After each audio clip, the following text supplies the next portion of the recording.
Rifkat Galimov idare işli başlagan kendan olib xizmat qo'yuvchilardan. Bayram o'ng'ayından uyushtirilgan foto ko'rgazmada qo'yilgan boytoq suratlarning tarixini siyli ola. Xizmatdoshlarini esga tushira. Bugun geodeziya ham kartografiya otlishniga loyiqli yo'lda. Я работал главным маршрейдером. Men bosh marksheyder bo'lib ishladim. Neft obyektlarini birovlov ham tuzish uchun yerlarni rasmiylashtirish, huquq berish dokumentlarni izlov bo'ligida xizmat qildim. Birinchi yillarni ishimni bek sog'inaydim. Hozir endi uyalashdim. Chunki o'zimdan so'ng ishonchli xizmatkorlar qoldira oldim. Hozirgi vaqtda men ular o'ng'ishlarini quvonam. O'z idaramning Tatneft jamg'armasining patrioti bo'lib qolaman. 1943-yilda Tataristonda birinchi qurol tinchig'anog'i ochila. Bugun neft respublika iqtisodiy flagmani, tubagimizning to'g'riqli o'sishine garant. Tatneft jamg'armasida Nurlat idarasining ulushi 11%. С момента образования нашего НГДУ прошло 39 лет.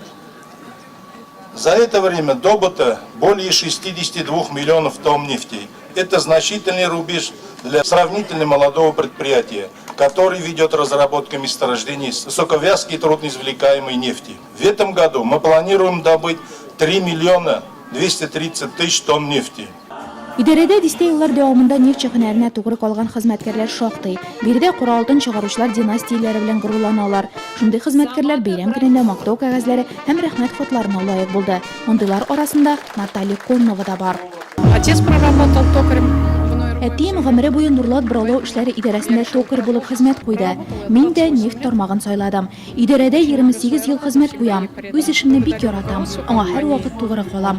Компания җитәкчелегенә хезмәтемне бәяләгәннәре өчен рәхмәт белдерәм. Бөтен республикага нефт сәнәгатенә тотрыклы үсеш телим. Традиция буенча бәйрәмдә һөнәри осталык конкурсларына, цехлар арасында үткәрелгән спартакиадага имза ясала. Аның нәтиҗәләре буенча нефтне комплекслы әзерләү һәм кудыручылар коллективы кубок иясе. Безнең бик күп мероприятиялар үткәрелә һәр елны.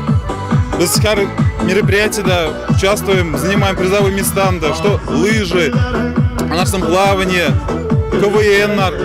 Һәр ай сайын безнең һәрбер мотор мероприятиялар үткәрелә. Спортивный кеше син булгач, ничектер сиңа җиңелрәк эшләргә була. Татар эстрадасы йолдызлары котлавы Нурлат нефтчеләренә һөнәри бәйрәмнәре уңайыннан бүләк. Юкташыбыз Фирдус Тәмаев чыгышы да чарага ян истәде. Гаиләләре белән килгән нефтчеләр өчен спорт бәйгеләре, балаларга уеннар оештырылды.